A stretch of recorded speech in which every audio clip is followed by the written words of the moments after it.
T'es-tu déjà demandé pourquoi toute foi a besoin d'un cadavre qui se relève pour rester en vie? Pourquoi le miracle de la résurrection a-t-il été imposé comme sceau d'authenticité à ce qui, par nature, devrait être éternel et indestructible?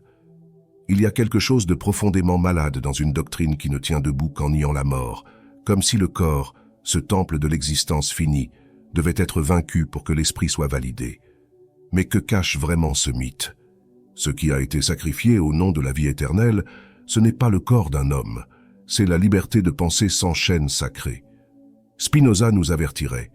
Chaque fois qu'on nous promet le ciel, on nous arrache un possible sur cette terre. Le mythe de la résurrection n'est pas qu'une fable, c'est un dispositif. Un mécanisme sophistiqué qui maintient les consciences endormies, anesthésiées par l'espoir d'une continuité illusoire. Mais qui a décrété que la vie n'a de valeur que si elle continue au-delà de la mort? Et qui profite de l'éternisation de cette peur enfantine de disparaître? La vérité, si nous osons encore l'appeler ainsi, n'a pas besoin que les morts marchent parmi les vivants. Elle exige seulement que les vivants cessent de ramper devant des mensonges sacralisés. Car peut-être que la plus grande hérésie est celle-ci. Ce qui nous sauve, ce n'est pas un corps qui se lève de la tombe. C'est un esprit qui refuse de se mettre à genoux. Depuis des siècles, on nous fait croire que la résurrection fut le sommet de l'histoire humaine.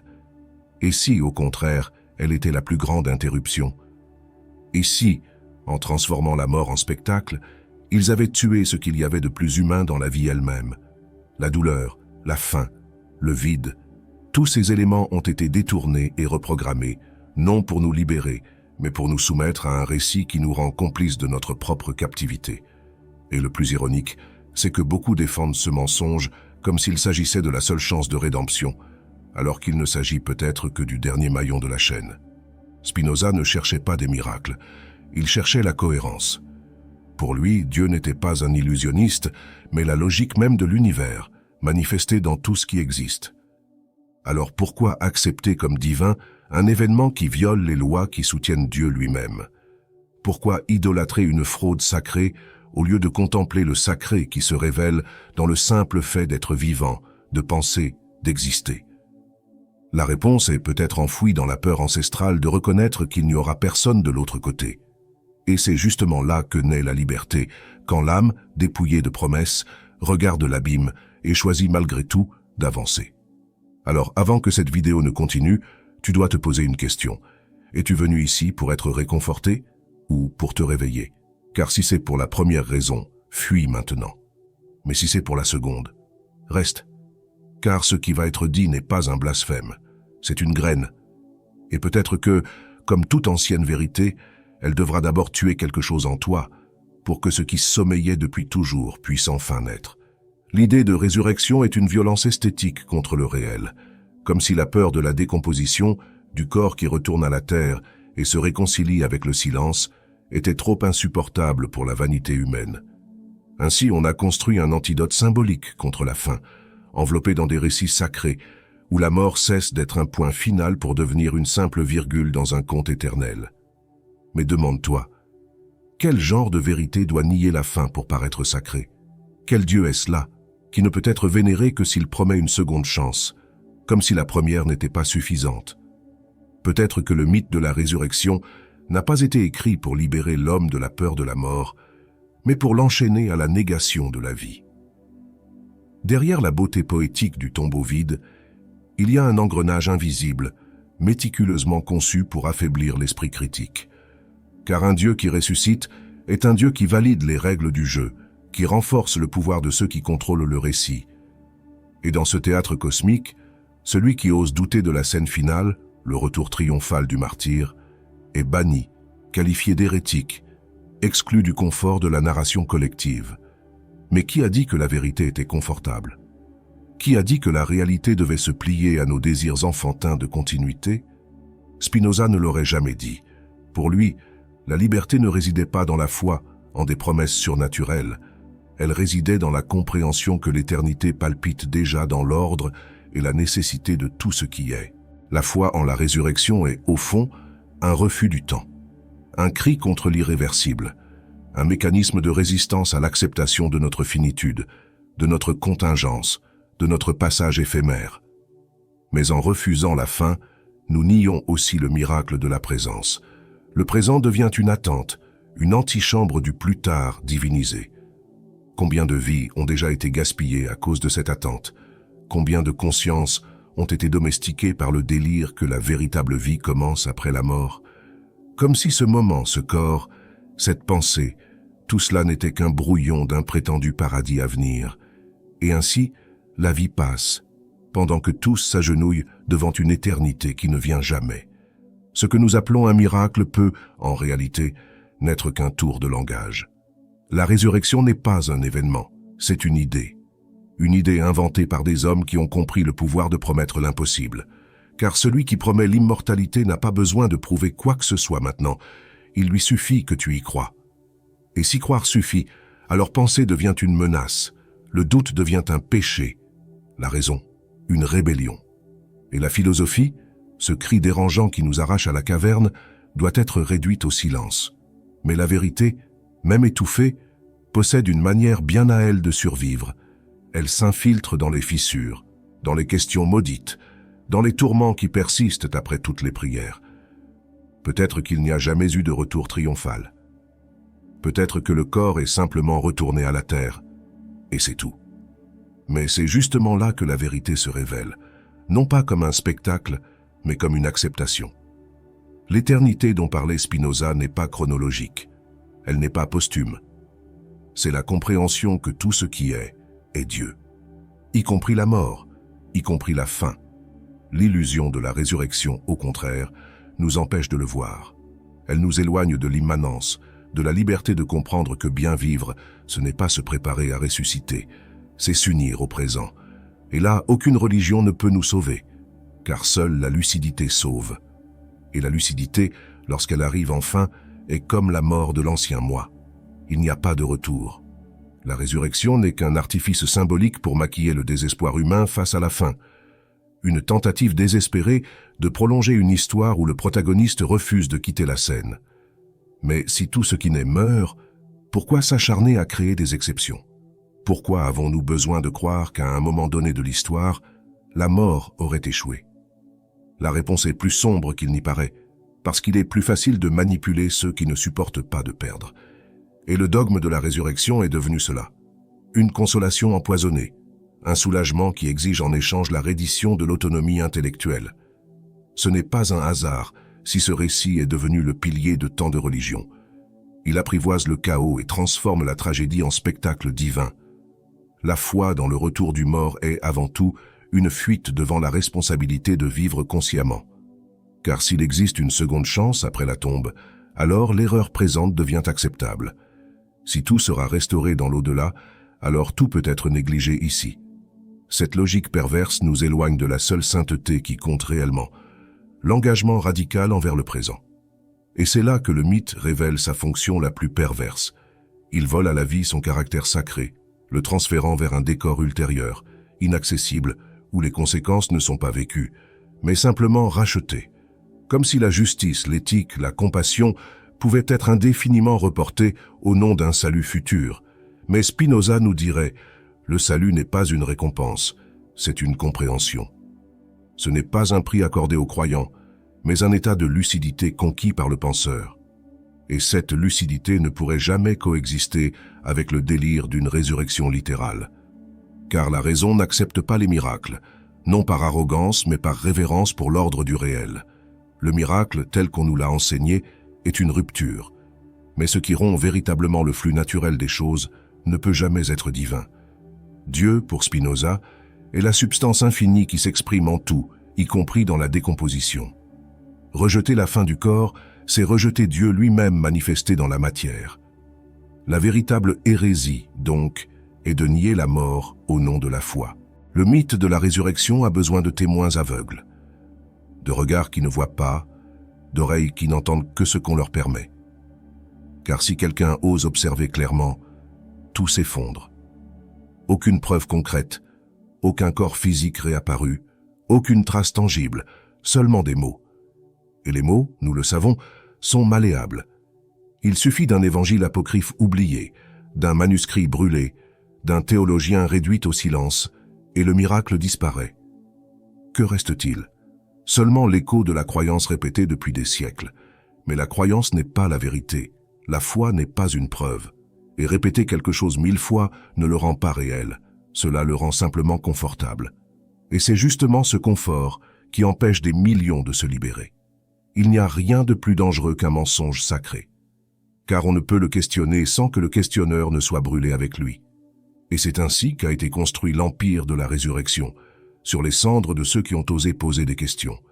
Mais toute flamme laisse des traces, et peut-être que tu es ici maintenant parce que quelque chose en toi a déjà commencé à brûler. Un inconfort, un doute, une petite étincelle de pensée qui résiste au dogme. Ne lutte pas contre cela. La vérité ne crie pas, elle murmure. Et parfois, tout ce qu'elle attend, c'est quelqu'un prêt à l'écouter, même si cela signifie enterrer une bonne fois pour toutes le mythe le plus célébré de l'histoire. La résurrection est, avant tout, un pacte de silence. Un accord non dit où chacun fait semblant que la mort a été vaincue, mais personne n'ose demander à quel prix. Car remettre en question le miracle, c'est arracher les briques qui soutiennent le temple. Et sans temple, que reste-t-il? Le vide. Et le vide, pour beaucoup, est insupportable. Mais Spinoza voyait dans le vide non une menace, mais la possibilité d'une liberté absolue. Car ce n'est que lorsque tout s'effondre, ce n'est que lorsque nous acceptons que les mythes s'écroulent, que nous pouvons entrevoir la structure cachée qui a toujours été là, l'ordre naturel, silencieux, indestructible. L'éternité, disait-il, ne commence pas après la mort. Elle est maintenant, si nous savons voir sans les voiles. La promesse de la résurrection nous maintient dans l'enfance. Elle fait de nous des enfants spirituels, toujours dans l'attente d'un Père qui reviendra, qui ressuscitera, qui nous sauvera de la peur d'exister. Mais la pensée philosophique est la maturité de l'âme. C'est le moment où nous cessons de réclamer des réponses toutes faites pour porter enfin le poids de la question. Et la seule question qui résonne ici est celle-ci. Pourquoi avons-nous tellement besoin qu'il soit revenu? N'était-ce pas suffisant qu'il ait vécu, aimé, souffert et accepté de mourir? Pourquoi ne pouvons-nous pas l'honorer dans son absence, dans sa finitude, dans son abandon absolu au silence du monde? Peut-être parce qu'admettre qu'il est réellement mort reviendrait à admettre que nous mourrons aussi, et que rien, absolument rien, ne nous sera rendu ensuite.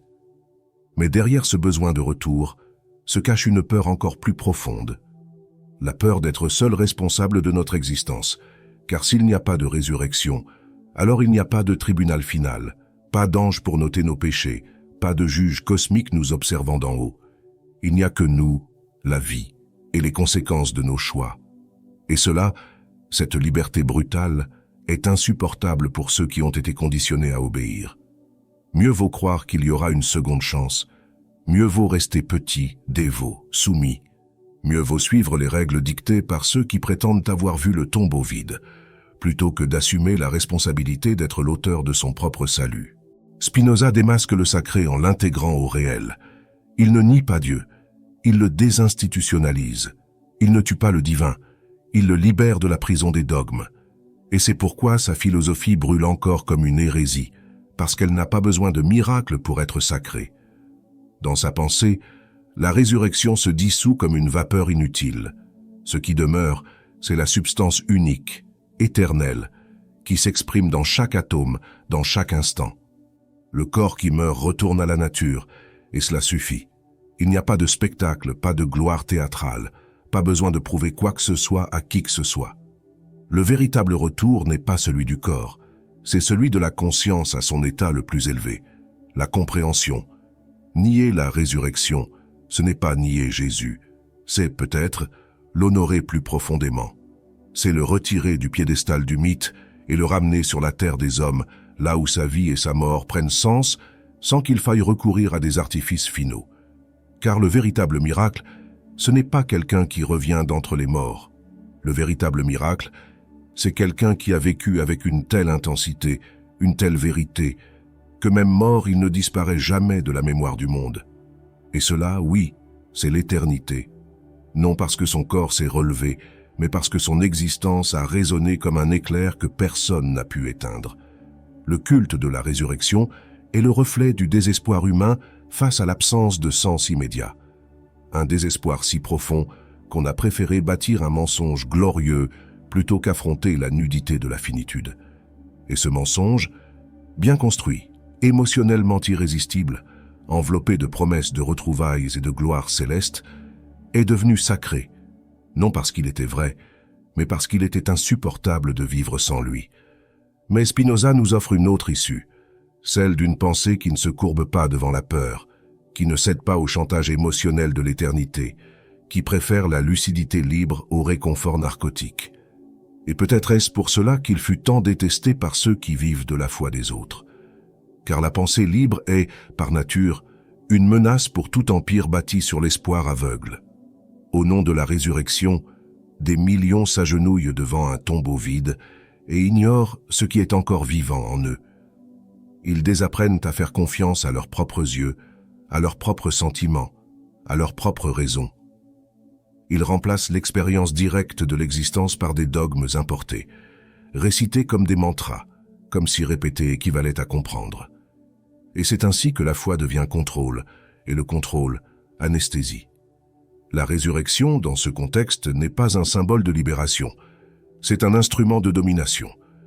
Un récit soigneusement protégé, car sa chute entraînerait l'effondrement de toute la structure qui soutient prêtres, temples et trônes.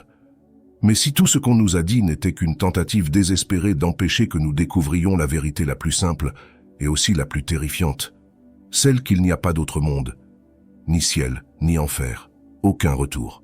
Il n'y a que cet instant fugace et absolu, et que tout le reste a été construit pour nous détourner de cet abîme de responsabilité radicale.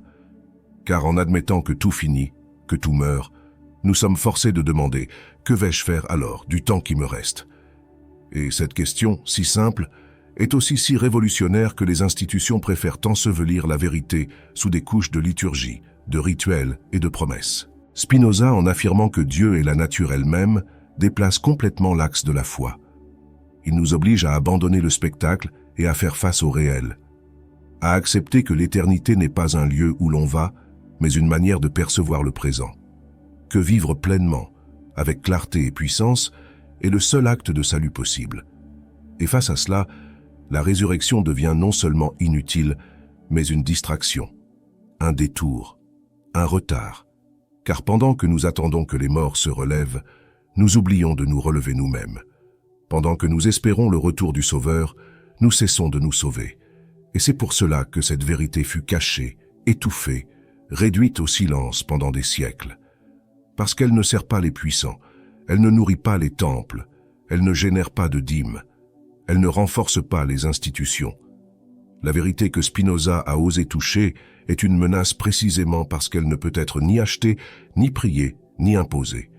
Elle ne peut qu'être vécue. Et vivre cette vérité exige un sacrifice réel, celui de l'illusion. Celui qui accepte d'enterrer le mensonge de la résurrection ne perd pas la foi. Il la retrouve non dans les cieux, mais sur la terre, dans le corps, dans la pensée, dans l'instant. Car c'est là, et seulement là, que Dieu n'est pas un retour. Il est la présence qui n'est jamais partie.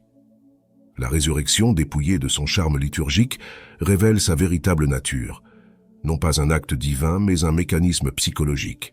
Une ressource symbolique inventée pour nier la finitude, simuler la continuité, promettre une justice, là où la réalité n'offre que le silence.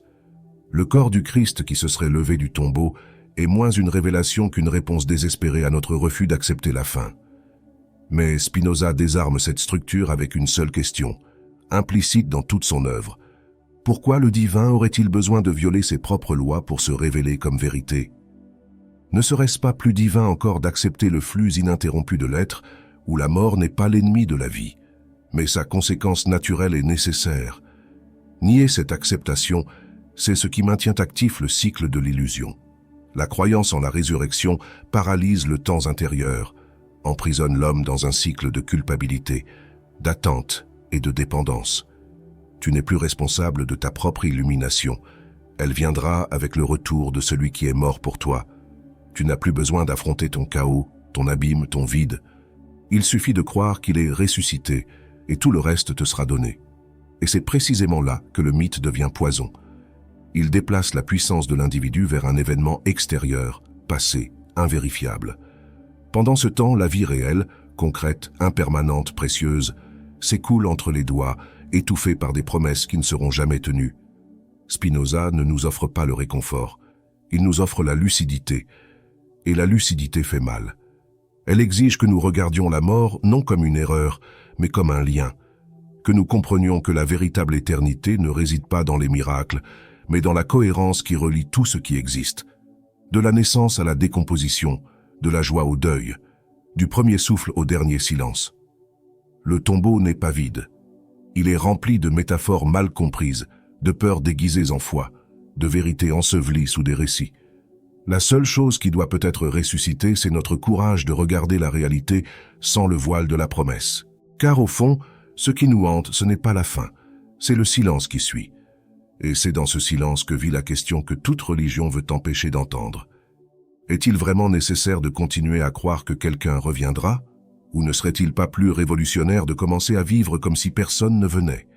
Comme si tout dépendait uniquement de ta présence radicale, de ta lucidité, de ton éthique, de ta liberté. Tel est le véritable scandale de la philosophie. Elle n'offre pas de salut. Elle offre une responsabilité. Et c'est ce qui la rend insupportable à ceux qui vivent de miracles. Alors peut-être que ce n'est pas la résurrection qu'il faut défendre, mais le droit de l'enterrer. Non comme un blasphème, mais comme une libération. Car en laissant ce mythe reposer, nous ouvrons enfin l'espace pour un autre type de vie. Une vie qui n'a besoin du retour de personne pour être sacrée. Une vie où le temps n'est pas une attente, mais une présence. Une vie où Dieu ne se manifeste pas dans un tombeau vide, mais dans une pensée claire, dans un geste juste, dans un silence plein de sens, qui naît quand on abandonne toute espérance illusoire, et qu'on décide enfin d'exister pleinement. Tu es arrivé jusqu'ici, et quelque chose, même en silence, s'est déjà brisé en toi. Peut-être était-ce une croyance qui n'était pas la tienne, mais que tu portais comme un héritage sacré. Peut-être était-ce la peur ancestrale de regarder la fin et d'y voir seulement la fin, sans promesse, sans retour, sans ciel. Et pourtant, il y a une beauté dévastatrice dans ce regard. Car lorsqu'on cesse d'attendre le miracle venu de l'extérieur, on commence à percevoir que le vrai miracle a toujours été là. La conscience qui refuse d'être domestiquée, la lucidité qui persiste à brûler même au cœur de l'obscurité. Les dogmes empilés sur ta pensée tremblent à présent, car toute structure fondée sur le mensonge sait qu'il suffit d'une seule vérité, dite avec fermeté, pour qu'elle commence à s'effondrer. Et cette vérité n'a ni visage, ni nom, ni livre sacré. Elle se manifeste comme une sensation, celle que tu n'as plus besoin de répéter ce qu'on t'a dit, car quelque chose de plus profond, de plus silencieux, a commencé à murmurer en toi. Ce murmure ne demande pas l'adoration, il exige la présence, il ne promet pas de résurrection. Il révèle que le sacré, c'est être vivant, même si cela signifie accepter la fin. La résurrection que tu attendais n'a peut-être jamais eu lieu, mais celle qui compte vraiment est en train de se produire maintenant. C'est la renaissance de la raison sur la foi aveugle, du courage sur l'espoir enfantin, de la vérité sur le confort. Et dans cette nouvelle naissance, il n'y a ni applaudissements, ni anges, ni lumière céleste. Il n'y a que le son sec d'une mythe qu'on enterre, et le son presque imperceptible d'une conscience qui naît dans sa propre nudité. Cette naissance fait mal, mais seule la douleur peut enfanter la liberté. Ce n'est pas la fin d'une vidéo, c'est le début d'une responsabilité, car maintenant tu sais, et ce qui a été vu ne peut plus être dévu. Ce qui a été touché, même sans nom, s'est ancré dans ta mémoire émotionnelle. Et même si demain tu essaies de l'oublier, cela reviendra non comme une doctrine, mais comme un inconfort. Non comme une idée, mais comme un écho. Le monde continuera à te demander de te rendormir. Mais une fois que la pensée s'est éveillée, elle ne se prosterne plus devant des tombeaux vides. Le mensonge a besoin de l'éternité pour survivre. La vérité, non. Elle n'a besoin que d'un instant. Et de quelqu'un qui ait le courage d'y rester. Si quelque chose en toi a été enflammé par ces mots, ne laisse pas ce feu s'éteindre dans le silence. Abonne-toi, non par habitude, mais par choix. Commente, non pour plaire, mais pour libérer ce qui bat en toi. Et partage, si tu sens que cette pensée ne peut plus rester enfermée à l'intérieur. Car toute vérité qui se tait devient une prison.